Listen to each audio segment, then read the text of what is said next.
So, topic that doesn't necessarily get all that much attention or discussion, but one that really I think we would be remiss. This is at least the last part of this series of shiurim. We'll talk probably next week. We'll have later this week. We'll publicize a whole bunch of other topics that we'll go through. But Shelomo HaMelekh, unfortunately, is probably much more famous and much better known for having had too many wives than he is for having been what Chazal describes as the wisest man who ever lived. Not to say that he never made a mistake. In fact, he himself coined the pasuk. I mean, it's in Ecclesiastes, in Kohelet.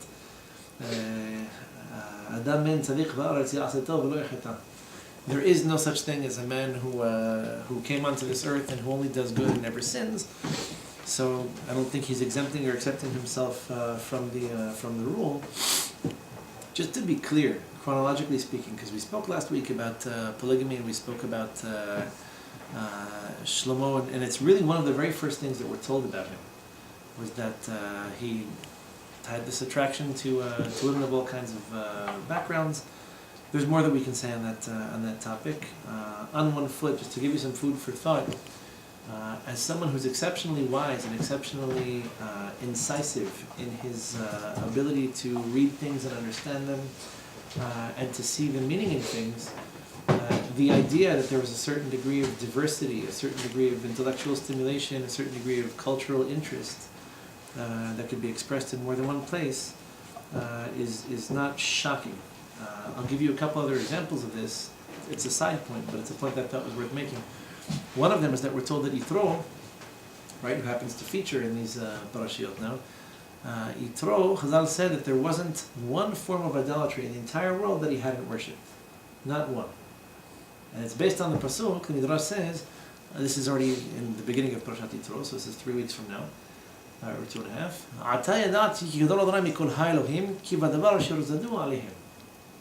Now I know that Hashem is greater than all the other gods. So Chazal said, why would he say all the other gods? I mean, how many other gods could there be?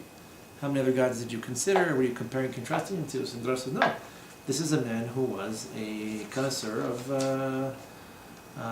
idolatry, and for him to say there is no other God that ever did anything so impressive, I've never fathomed or considered any other deity that's capable of doing such a thing on an entire national scale. It was to him the most impressive feature of the entire exodus from Egypt. Not just that the Jewish nation was leaving, but that the Egyptians were punished in the very same way they had tried to torture us. It was too much to be a coincidence. And so Yitro, as someone who's I guess very zealous, tremendously interested in the supernatural, it shouldn't be strange to us that he worshipped all kinds of different forms of idolatry before he became observant. In a similar vein, and this I never saw this connection made, it's just one that occurred to me when I was learning, we find an interesting comparison and contrast. Are you familiar with Rahav? The story of Rahav. So she was, a simple reading of the scripture implies that she was a prostitute, in fact a very well-known and successful one. It's one of the older professions out there. And we're told that she makes a similar declaration where she says that Yehoshua sends 2 spies into Israel. This is Pinchas and Caleb ben Shuneh. And when they meet her, she tells them, you should know the entire land is right now, shaking over what the Jewish nation coming out of Egypt. You destroyed the greatest empire in the world. Everybody here is big and as strong as we think we are, the fortified cities and all. We're very afraid of what's going to happen once you come here. And she explains, Lo qama ruach be'ish, that no one has spirit left to him, like no one's capable of, no one, the men aren't men, is basically what she's saying. And the Gemara says, how did she know? She knew. Like her business had dried up. And people were just living in constant fear and no longer capable of supporting her and her parnasa. So the Gemara explains that there wasn't an officer or a dignitary in the entire world that hadn't had relations with Rahav Azona, which sounds very much like the dignitaries and diplomats that we know today. Not for nothing, if you think that I crack these jokes about the politicians, apparently Chazal shared the same sense of humor. So how would she know that no one, no man is a real man? The guys are not what they used to be. Well, who but her would know if people are functioning up to their potential or not, at least in that particular sense. So what does it mean? It means that Rachav, having had an interesting interest in humanity in general, it was manifested by her in having connected with all these interesting diplomats, emissaries, politicians, agents, etc. of different countries, and to her this was how her multicultural, I guess, appetite for anthropology was expressed. So you have it in Yitro when it comes to idolatry. By Rachav, it was perhaps a little bit more interpersonal. And in the case of Shlomo, it was expressed in his attraction to women from all these different cultures, and how he saw these different aspects, like the necessity of all these different nations being a part of humanity, and how the Jews are supposed to be taking the good, the best from all of them. So it's maybe one more angle in which it's a little bit less strange than it might have sounded previously, is that this great appetite for experiencing the world and for appreciating and understanding the diversity of Hashem's creations is manifest in different people differently. I'm not suggesting you should attempt either idolatry or any of the other venues that have been explored, but it's an interesting feature that they all share in common, which is that they all had an interest for, let's say, different cultures. Keep it that way. So right after Shlomo was described, and we mentioned this last week, where he's described as having had this appetite for these women from different countries, and having 700 wives and 300 concubines, and we're told that it was a disaster and that they brought some idolatrous influences with them. We spoke last week at length about what exactly that was about, at least according to the Arizal, a fascinating interpretation of the whole thing. And it's only after this that we have the famous Mishpat Shlomo, the famous judgment of Shlomo, where, again, the story as it appears is not, the details are relatively few and somewhat easy to follow. Shlomo basically,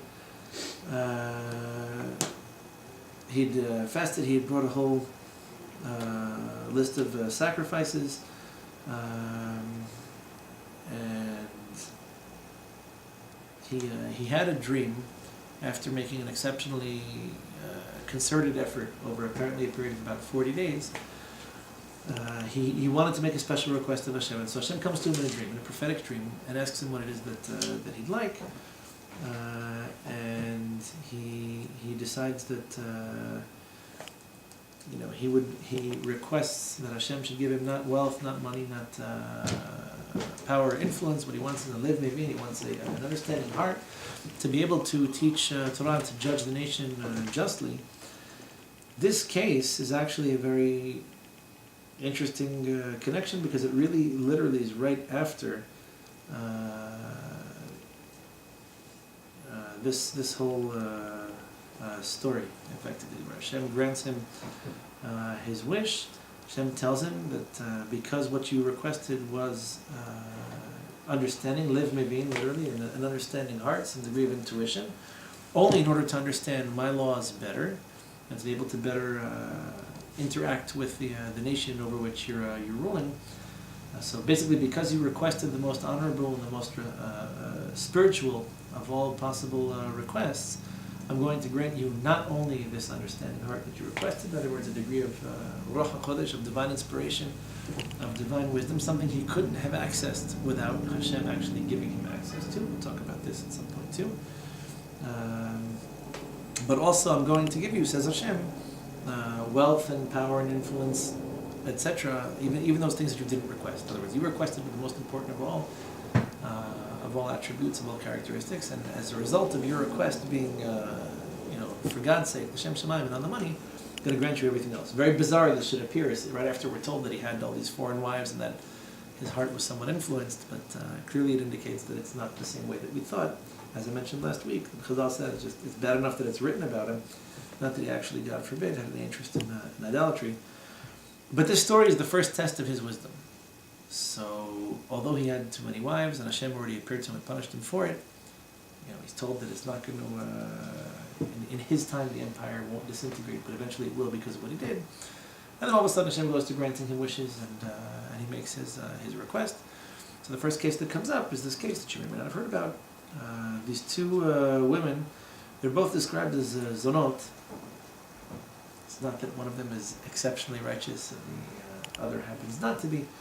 But two women who are, zonot doesn't mean a prostitute, by the way, in Hebrew. It just means a woman who has illicit or forbidden relations of any kind. There's a discussion as to whether or not that applies to premarital relations. Our tendency is to hold not necessarily, it's only if the guy himself was by definition forbidden for her to be with.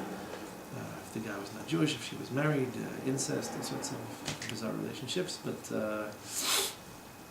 it's kind of figuratively associated with prostitution, but not necessarily by definition. Anyway, these women come to Shlomo. The salient feature of the story, or at least this particular detail, is that it's not the paternity is not so clear. In other words, because both these women are apparently having multiple cups of coffee with all kinds of individuals, it's not so clear that there was a father that would step up and say, "This is my child, he was born of me," etc. And so, one of these women, and I'm going to point out at this point already, she's always described as Ha'isha Ha'ahat. She's like the woman, or the first woman in the story. And her counterpart is always described as Ve or Ve'ha'isha or Vizot Umeret. There's always like an and the other woman and the other party. So what she says is that they have been living in the same house, and one of them gave birth while the other was there. It turns out they both had a child at the same time. On the third day of her birth, after her birth, the second one had given birth to a child as well. It's the two of us. No one else is there in the house except for the two of us. And her son, so woman number one says, woman number two's son died because she had rolled over onto him or suffocated him somehow overnight. An accidental kind of thing. You're not really in control of yourself when you're sleeping. And the child died. She woke up at night. She came and took my son from me. I was sleeping, and she took him, put her under her arms, and she put her dead son by me. Woke up in the morning to nurse my son. He's dead. I looked at him, and this is not the son that I gave birth to, except that there was no way to prove this. They didn't have fingerprints, they didn't have DNA tests, etc. And again, the paternity might have been a little bit questionable. So the other woman says, no, it's my son, etc. And the other one says, no, yours is the dead one. They go back and forth before the king. And so each one of them makes the same claim. We have interesting Mishnah like this in Sefer Melakhim, but they're both saying there's a live child and he's mine, and the dead one is the other one's. And so Shlomo comes up with this great idea, which is, why don't we just divide the child in two? Put him on a bed, so. And you get to keep half, you get to keep half. And this way everyone comes out satisfied. Which sounds like a great idea, except that we're not really entitled to kill children for any reason, let alone in order to resolve a dispute between two women with questionable hobbies. So it's an interesting judgment in the sense that the way he even suggested resolving the case was almost unreasonable, pretty much illegal as far as Jewish law is concerned. But right away he actually uses this as a ruse. I mean, he catches the woman who can't help but admit at the end that her son was the one who died. How? Because when he says, fine, no problem, let's take this living son and both cut him in half. Each one of you can bury half of it, basically. And we'll have, closed the book on this particular case.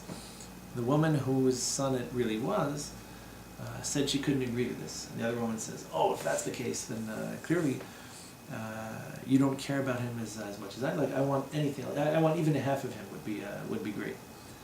And so she believes that she has the more legitimate, the more irrefutable claim, whereas the biological mother of the child says, like she has mercy on him. She can't see him split in half like this, so she says, no, just whatever, keep him, and that's it. The response of the treacherous woman who's actually lying is, "Gamli gamlach lo yeh." Neither one of us will have a child, and that's fine with me. So Shlomo suggests this by seeing who agrees to it and who disagrees to it. He basically calls her on it and he says, look, no woman wants to see her son cut in half. If she has mercy on him, must be that she's the legitimate mother, and if you don't have this natural mercy, if you're just out there angry and vindictive, it must be that you're lying. And she ultimately confesses to this. So this is when Shlomo, right afterwards, we're told that he was the king on the entire Jewish nation. Chazal said that if he's the king over the entire Jewish nation, and this was the case, that like put his name out there, Shlomo's got it. He knows how to figure people out. He can tell. A couple of very, very fascinating angles to this story. Number one is that we're not told anywhere that Hashem intervened or revealed to him anything that he didn't otherwise know. In other words, this wasn't a case of him having Ruach HaKodesh and saying, Tom, you both walked into my courthouse. I know who's guilty and who's innocent, and I'm just going to ask the right questions and make sure that the details of the facts come out. He heard both claims, and he was able to come up with a way of smoking out, as we say, the legitimate and the illegitimate claims behind the story. And he was basically able to pull it off in such a way that it didn't necessarily involve divine intervention per se. It wasn't like he needed prophecy. Interestingly enough, we have situations, look, even in the Torah, at least in 4 places, Moshe didn't know what halakha was going to be. When we were given the mitzvah of Shabbat, and there was someone collecting twigs, collecting branches on Shabbat, blasphemy, the story of the daughters of Tziluf Chad. So Moshe says, excellent question, I don't know. Why don't we just ask Hashem and see what he comes back with? So those weren't judgment cases. It wasn't tort law. It wasn't like 2 people come claiming the same thing. He has to decide between them. But this is apparently an indication of Shlomo's use of the wisdom that Hashem gave him, as if to say it's not prophecy per se. It's not that Hashem told him who's right and who's wrong, and based on this he makes his determination. But rather he uses his intellect, uses his sophistication to kind of manipulate the situation until one of them basically admits the truth and caves in, the other one does not. So first of all, we're not allowed to kill children or cut them in half. If you thought we're Arabs, the answer is no. It's not even for the sake of creating peace or of resolving a dispute, which is, I guess, the excuse they like to use more often than anything else. But no, that wouldn't have been legitimate. It would have been legal to do it. But apparently, he claimed it only in order to, basically see how they react to it emotionally or how they respond to it. Raises some fascinating questions, though. One of which has been used in conjunction with the veracity of certain claims. When you're negotiating something, right, you never have all that much to lose by demanding as much as you can and then hoping to end at least halfway between what you have right now and what you originally wanted. So if I go into a negotiation, the negotiation is basically, it's me versus you, there's something in question here, how do I get it from you? I basically make the craziest claims that I can. And if need be, and I have to back off my claims or I have to compromise, I'll end up somewhere in the middle. And so make the craziest claim that you can, and then you back off it as slowly as possible. Basically, this woman had nothing to lose by saying this was her son, right? Like, who's going to prove her wrong, or who was going to claim it? It was only me and her in the house, and I believe the son is mine, she believes the son is hers. And no one from the outside, there are no witnesses. No one else can basically contest my claim or prove otherwise. So interestingly enough, this discussion has been used, cleverly by the way, to describe the situation in the Middle East with the Israelis and the Arabs and our different relationship with Eretz Yisrael. So the Jews historically were not so quick to volunteer the secession of any of what's currently the contiguous state of Israel to the Arabs. Where the Arabs were happy enough to get anything that had any legitimacy to it, and so they were willing to claim everything and even receive half or only receive a portion. Referred to by some interesting religious political commentators as another reincarnation of Mishpat Shlomo, where we have respect for the entire land. We believe the entire land is ours because it is. And their claim, much less legitimate than ours and much less historically verifiable or justifiable, especially in light of modern times. The Bedouins could maybe make a claim that they've been there for at least a certain period of time. Most of the modern Arabs living in Israel came from countries in the area under the British mandate. So the fact that they couldn't care less what the entire country looks like, in fact, all they want is more and more gains and more concessions on the part of Israel, is an interesting reflection on all of this. What Shlomo was doing, the reason why this was exceptionally clever, is basically tricking one woman to say, a little is more than nothing. Even a child to bury just a little bit of acknowledgement of my claims already gives me more than I have. So if I can walk out of the courthouse and say I got half a child, even if it means burying him, I was going to bury my child anyway, right? So I didn't lose anything. I just have a little bit of a seal of approval, or a stamp, beyond what it was that I had up until now. Shlomo HaMelekh is basically telling you, this is the nature of Yetzer Hara, that it's always looking for this crazy approval, and even at tremendous cost to yourself, to your reputation, to your spirituality, to your intellect.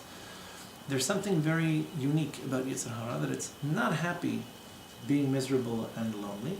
Most people who are miserable don't necessarily enjoy being alone. In fact, it's an infectious, kind of contagious state of mind. People who are in a funk, or people who are in a depression, tend to have this depressive effect on the people around them. And one of the things that people really appreciate is a sense of validation or of identification. So Shlomo can say, I can't verify or refute either claim. She's already gained something. She's going to be happy about this.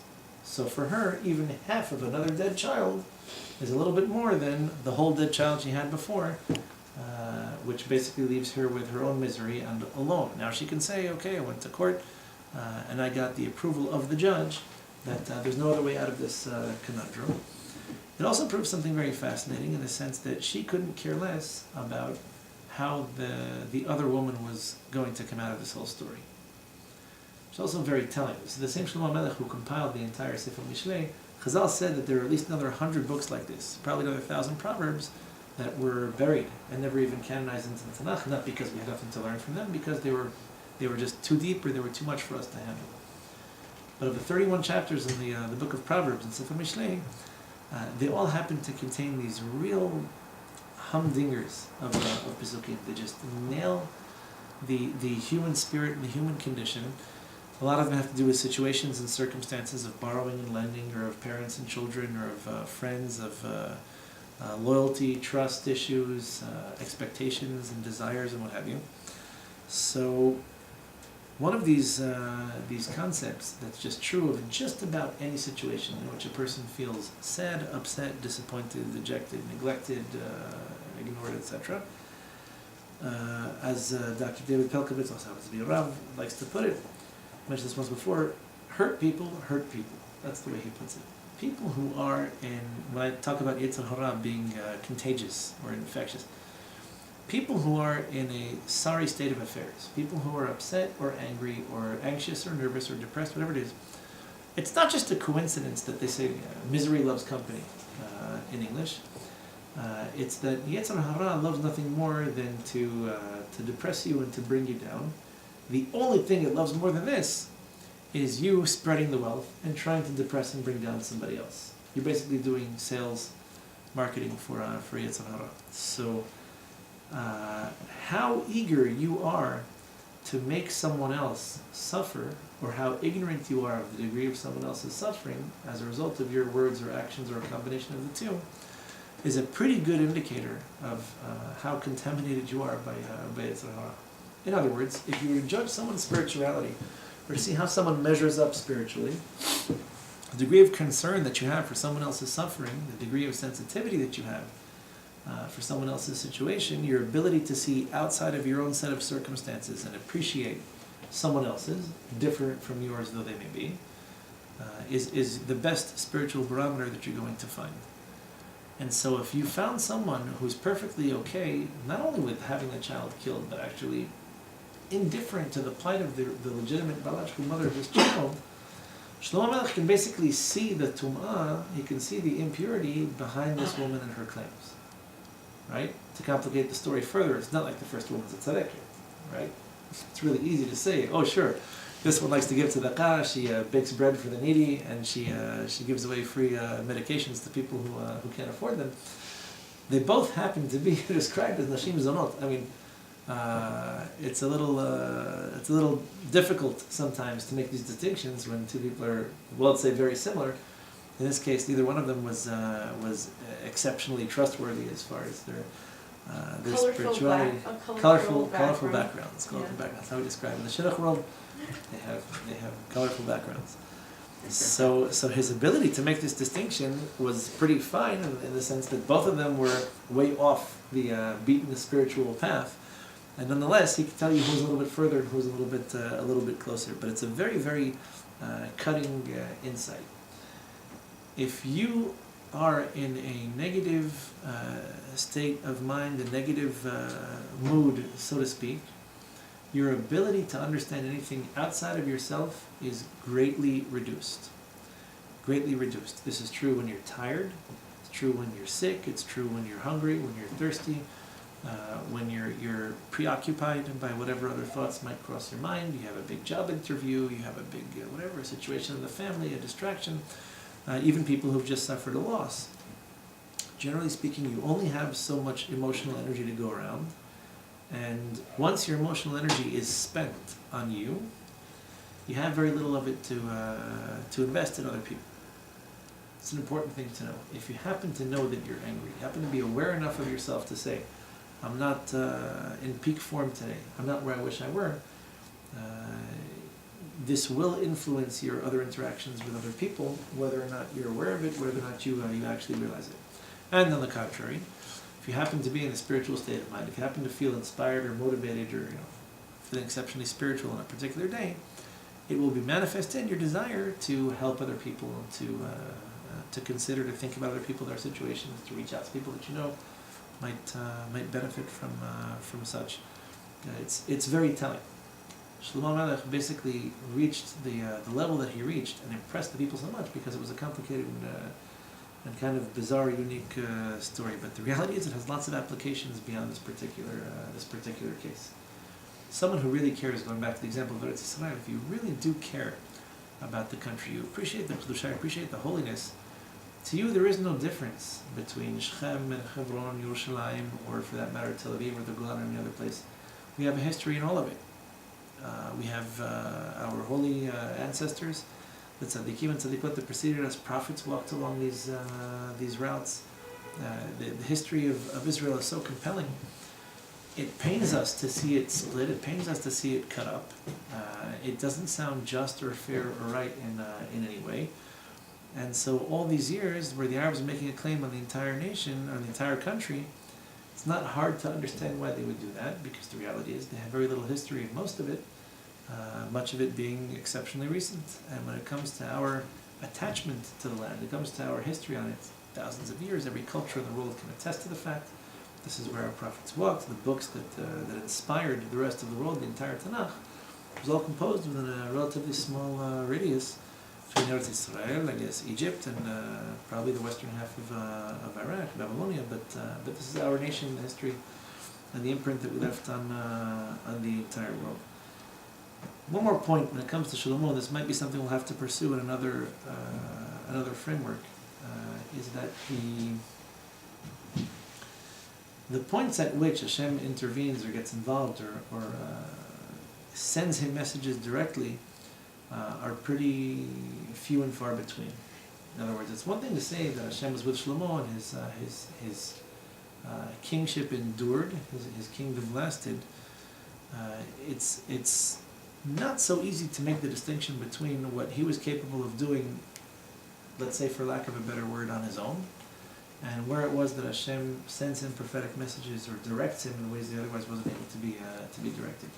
The way the Rambam describes Ruach HaKodesh is that your thoughts and your responses are kind of guided in a very subtle way. So if I were to ask you a question, you had to give me an answer, your answer would be more consistently right than that of someone who didn't have Ruach HaKodesh. I don't know how many bells and whistles would go off. You yourself may not necessarily even know when you have it and when you don't. But the Ruach HaKodesh, divine inspiration, is manifest in the truth coming to you a little bit more naturally. Your ability to see certain things for what they are. A more contemporary example of this that also pertains to judges and to Beit Din is a Yosef Karo. Believe it or not, the famous Beit Yosef, the Shulchan Aruch, we've all heard, read about Shulchan Aruch. I mean, halacha, 95% of it we basically hold pretty much right out of the Shulchan Aruch or the Beit Yosef that he wrote, same Rav. And he wrote an entire book on revelations that came to him through a Malach, an angel that revealed these things to him, explained to him that it was thanks to the Mishnah that he learned by heart, because he learned the entire Shas Mishnah by heart, and he used to constantly chant them. And he wrote about a few situations in which, in his Beit Din, this Malach Magid, this basically this angel revelator was able to direct him towards the truth in judgment. But since halacha is such that we can't make halachic rulings or determinations based on revelations, we don't hold from prophecy or from divine inspiration, even in court. So the best he was able to do was to use this guidance in order to ask the right questions. So if someone walked into the Beit Yosef Karo's courthouse, which I'm sure was a frightful thing to do,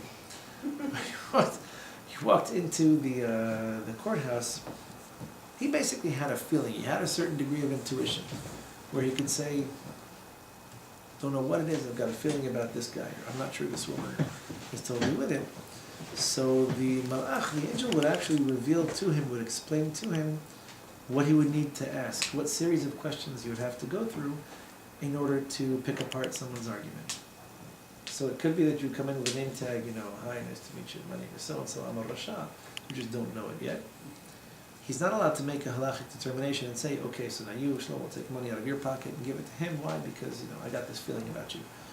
It would have to come out under in the context of halacha, which is Dorisha b'chakira. You have to investigate, you have to ask questions, you have to analyze. If there are witnesses, we have to challenge the witnesses, make sure their stories are corroborated.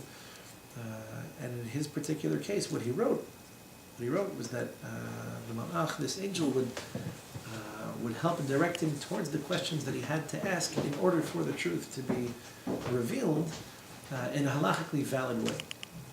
So it's not that Hashem is coming to him prophetically and telling him, here's the guy who's right, here's the guy who's wrong, and just wave your prophetic wand and everything's going to hash out.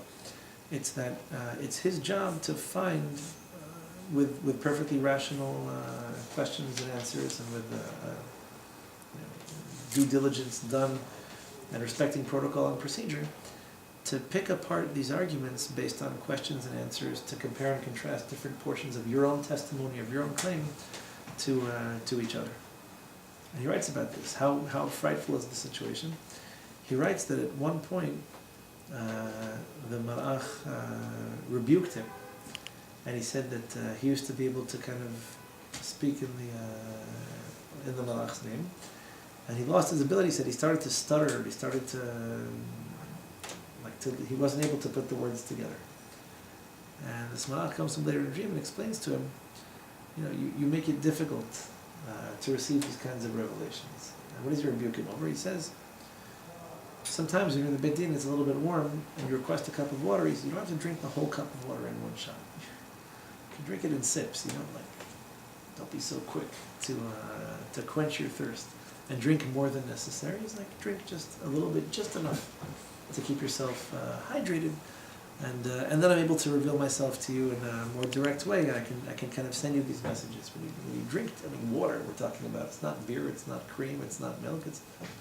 It's water. And that was the degree of sensitivity the Malach explains to him is necessary in order for these revelations to continue. You can't expect to eat and drink, whatever you want, to come unhinged, to go on a binge, and then have these revelations work out in such a way. So I'm just pointing that out. When it comes to Shlomo himself, if this is an indication of his wisdom, of his intuition, it does follow this episode where Hashem tells him, because what you requested was intuition. You requested lev mevin. You requested a heart that understands the intricacies of halacha. Hashem granted that request and others. This was like the first test that he had. So it's not a tzaddik against the rasha, which is a no-brainer of a case. This is two women that were colorful backgrounds, as we said before. Second of all, you might have drawn a different conclusion. It's a little bit counterintuitive that one of them should say, go ahead, keep the baby. The other one says, no, I'm fine even if I get it cut in half, and I'm even happier if I get the entire thing. The depth behind it, and one of the more powerful messages revealed by it, is that a woman who's gone through, anyone, a human being who's gone through a terrible trauma or a terrible tragedy, doesn't think logically, couldn't care what happens to anybody else. You become very selfish in situations like this. How you explain it, I don't think the biological difference is any different from the spiritual one. The biological explanation, that is, any different from the spiritual one. Your first priority is generally to preserve yourself. And spiritually speaking, people feel a need to defend themselves, to explain themselves, to take care of themselves, so to speak. Whenever your resources are tapped, right? Whenever you're weakened or challenged by whatever it is, naturally you kind of tend to hoard your own energy and just don't have that much to spend on other people, because you spend thinking about yourself. Your ability to help other people, even though you're angry or upset or depressed or disappointed, etc., would be a sign of tremendous gedula, or tremendous grandeur. I guess that's what Shlomo was testing the two of them, and knowing neither one of them was necessarily a spiritual home run hitter. It was a bit more of a finer distinction that he had to make between the two. But push comes to shove, it's a very clever way for him to delve this out. It's not like the message came to him from Hashem, but it's no surprise to us that he should be able to compile an entire book, Sefer Mishlei, based on the human soul, how people react and respond in different situations, how to manage your expectations of people, and what motivates them, what moves them to do the things that they do. It is a pretty fascinating situation. And yes, in case you did ever wonder, there is no justification whatsoever for killing a child in order to settle an argument. We don't send our kids with explosive belts anywhere. Good thing you're mentioning that. Right, as tempted as we sometimes are to get physical. But no, that's what he suggested was only in the context of putting it into, like, basically tricking them into a deal. But with a very bizarre incentive. Not that he could have done it, it's just that it was enough to get the situation resolved, but it was a very clever, on-the-spot kind of thing that I don't think anybody else would have been able to come up with or to manufacture. So take a quick 5-minute break. We'll move on to this topic of children that aren't yours, and how exactly we respond.